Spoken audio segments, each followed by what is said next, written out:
paz do Senhor, meus pré-adolescentes. Estamos aqui para mais um resumo de nossa aula. A nossa aula hoje é a lição de número 12, o amadurecimento cristão. Aleluia! Já louvamos, já oramos e agora vamos ao resumo, tá bem? Abra sua Bíblia no livro de 1 Coríntios, capítulo 13. 1 Coríntios, capítulo 13, versículo 11. Vamos ler? Diz assim: quando eu era menino, falava como menino, sentia como menino, pensava como menino. Quando cheguei a ser homem, desisti das coisas de menino. Diga amém. Amém. O amadurecimento na nossa vida humana é natural, pois assim nascemos, crescemos e vamos a cada dia amadurecendo. E não é diferente na vida espiritual. Vamos ler em Efésios 4:13, o que nos diz: deste modo, todos nós chegaremos a ser um na nossa fé e no nosso conhecimento do Filho de Deus. E assim seremos pessoas maduras e alcançaremos a altura espiritual de Cristo. Efésios 4:13. Aqui não se refere à estatura, não, mas se refere a crescimento espiritual, amadurecimento em Cristo Jesus. Investir na vida espiritual. Jesus, ele investiu na vida espiritual, ele investiu em você, ele acredita em você. Temos que querer, esse amadurecimento para que possamos crescer na graça e também no conhecimento da palavra de Deus. O primeiro tópico nos diz assim: crescendo e aprendendo. Crescendo e aprendendo. Pois é, Jesus Cristo é o nosso maior exemplo de crescimento na graça e no conhecimento desta palavra. Veja bem, apesar do crescimento físico ser importante, é muito importante, o crescimento espiritual, que independe da idade, é mais relevante ainda na vida do cristão, de modo que podemos ser relevantes, gigantes na fé, mesmo que ainda seja um pré-adolescente como você. Precisa ser e deve ser um gigante na fé. Nós temos alguns passos aqui para esse crescimento, para esse amadurecimento. Antes de falar dos passos, eu vou apresentar aqui, duas goiabinhas. Veja bem, uma está madura e a outra está verde. É bem diferente os sabores. Eu sei que há preferência, não é verdade, quando se trata de alimentos. Mas de amadurecimento, notoriamente, nós sabemos que essa aqui, essa é a mais madura. Logo, o sabor, o cheiro é mais fácil de identificar, não é? Se eu te desse para que você segurasse ou chegasse num ambiente apenas com essa verde, você não saberia o que eu estava levando, se era um limão, se era uma laranja. Mas quando está madura, o cheiro, ele exala. Ele exala. E assim é o nosso crescimento. Deve exalar, deve impactar, deve fazer gerar vidas através de Cristo. Isso na vida espiritual. O Senhor, ele deseja que nós desejamos querer crescer, amadurecer na fé. É assim quando uma criança, nasce na igreja, quando bebezinho, faz parte do departamento infantil, daquela salinha de bebê. Depois vai crescendo o círculo de oração infantil. Ela já vai cantando no coral das crianças e vai crescendo. E aí entra no 10, vai fazendo parte. Por quê? Cada fase cresce e decide, coral juvenil, ou conjunto, ou coral. Decide, não é isso? Então vai fazer parte de cada fase, de cada etapa. Isso é amadurecimento e crescimento também. Não é verdade? Então, para que haja esse crescimento, nós vamos citar algumas etapas aqui para que esse crescimento ele aconteça. Como integração nas atividades da igreja. É importante essa integração nas atividades da igreja. A nossa igreja, por exemplo, é uma igreja saudável, que faz com que os membros eles se desenvolvam. Ele te dá essa oportunidade. Nós temos esse privilégio para a glória de Deus, não é? Temos pastores com visão espiritual que investe na juventude, investe no jovem, investe nos membros dessa igreja para que ela cresça na graça e no conhecimento e assim amadureça. Está lá em Atos capítulo 4 e versículo 32. Outra etapa para esse amadurecimento é: medite na palavra de Deus. O apóstolo Pedro, ele sempre expõe em sua carta que para um crescimento espiritual precisa-se ler, buscar a palavra de Deus. Precisamos desejar essa palavra no íntimo do nosso ser. Desejar essa palavra, né? Como crianças recém-nascidas, anseia e deseja o leite.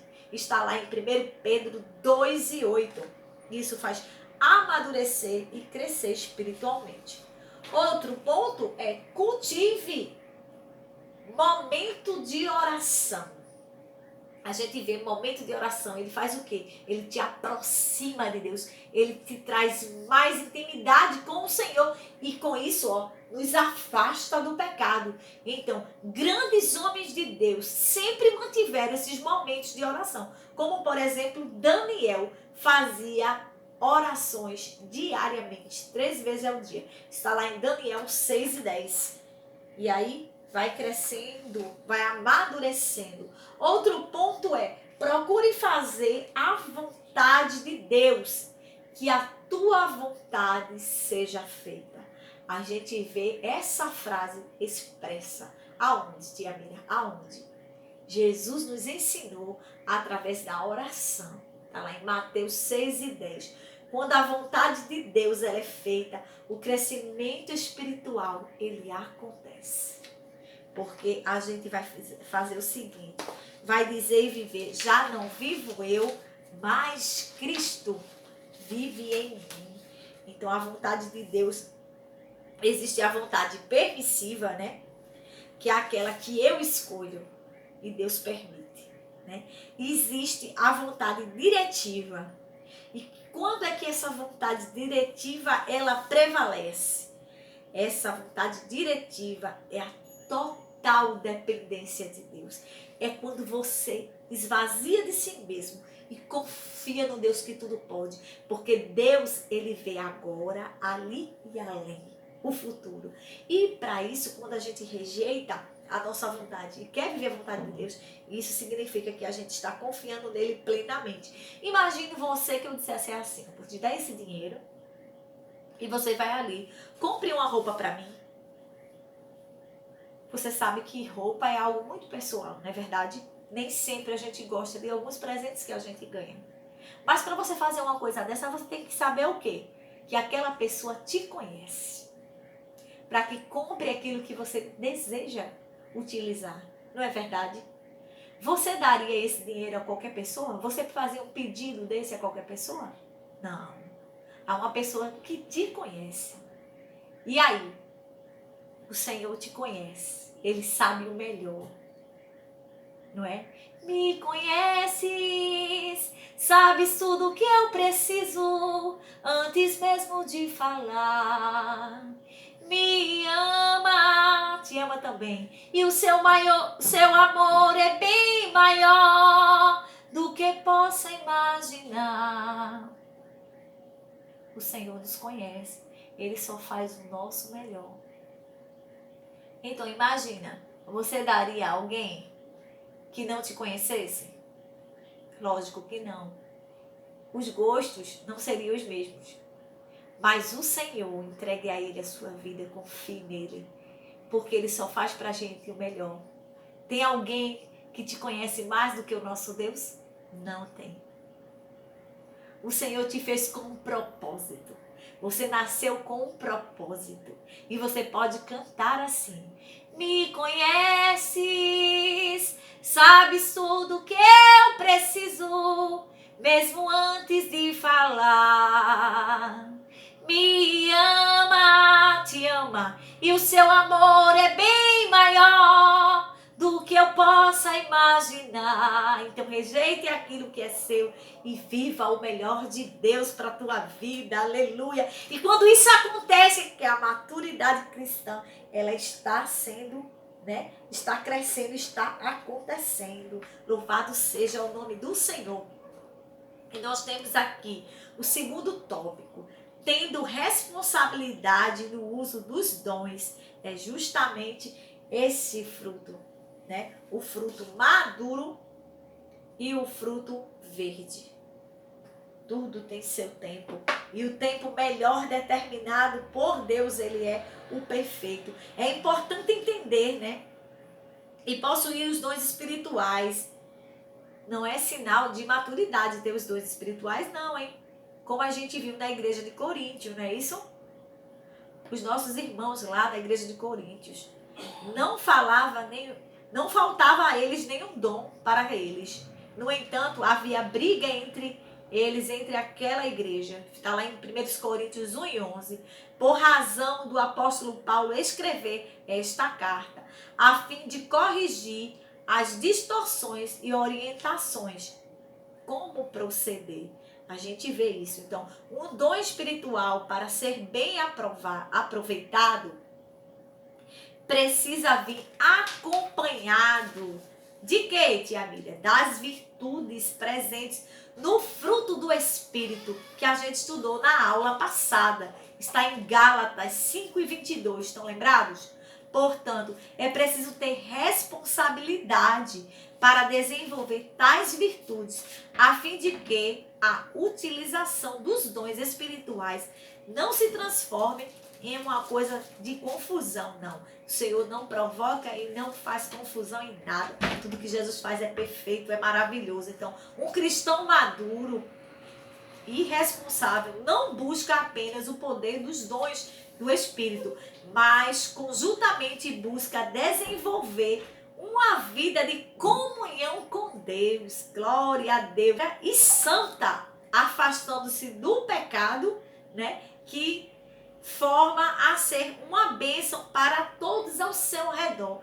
Quando ele está cheio do Espírito, dos frutos do Espírito, e anda segundo a vontade do Senhor, ele é bênção aonde tocar, aonde pisar, assim ele será bênção na nossa vida. Glória a Deus. E o terceiro tópico quer dizer assim: Deus quer me usar. Glória a Deus. Aí você pode dizer, mas eu tão jovem, tia Mira.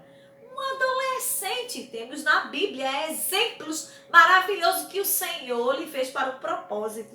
Então, vejam bem, Jeremias, por exemplo. Eu não sei falar, eu sou apenas um jovem. Está lá em Jeremias 1:6. Jeremias, ó Senhor meu Deus, eu não sei falar, pois sou como um jovem. Jeremias 1:6. Embora estivesse ouvindo a voz do próprio Deus, Jeremias duvidou do fato do Senhor ter escolhido, ter interesse na vida dele, por ele ser jovem. Mas foi ele mesmo que o Senhor escolheu para uma obra tão grandiosa naquele momento. Mas Deus havia deixado claro que foi para um propósito que o Senhor o criou, assim como criou você também, pré-adolescente, para um propósito, para a glória do nome do Senhor. Jesus investiu em você, glória a Deus, e Ele confia em você. Agora você tem que ter dentro de si o desejo de buscá-lo, o desejo de querer crescer e amadurecer na casa do Senhor. E o mundo precisa ver o quanto Deus vai fazer através de você. Você precisa se disponibilizar, ver essas etapas do crescimento e amadurecimento para que o Senhor realize a vontade dele na sua vida. A Bíblia está cheia de pessoas que ainda na adolescência foram grandemente usados por Deus. Entre essas temos Daniel, Samuel, a escrava de Naamã, lembra da história, gente? Jeremias, como já citei, foram jovens e que o Senhor usou tremendamente, e temos seus exemplos na igreja. na palavra de Deus, aprendemos. Pois vejam bem, para você refletir um pouco mais, podemos citar a frase ouvida por um jovem, um dos maiores evangelistas no século XIX, D.L. Moody, que certa vez ouviu: o mundo está para ver o que Deus pode fazer com um homem totalmente entregue a ele. Ao ouvir essa frase, Moody decidiu ser esse homem totalmente entregue a Deus e mudou a sua geração. Olha que lindo. Definitivamente, Deus quer usar você, independente da sua idade. Para isso, entregue-se totalmente a Ele, diariamente, e se submeta à vontade soberana do Senhor. Fazendo assim, você será usado poderosamente para impactar esta geração. Lembra de um tema que tivemos? A geração que incomoda? Aleluia. Outro tema, eu me importo.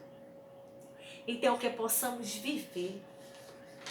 Esse mundo precisa ouvir de você o que o Senhor tem feito e ainda irá fazer.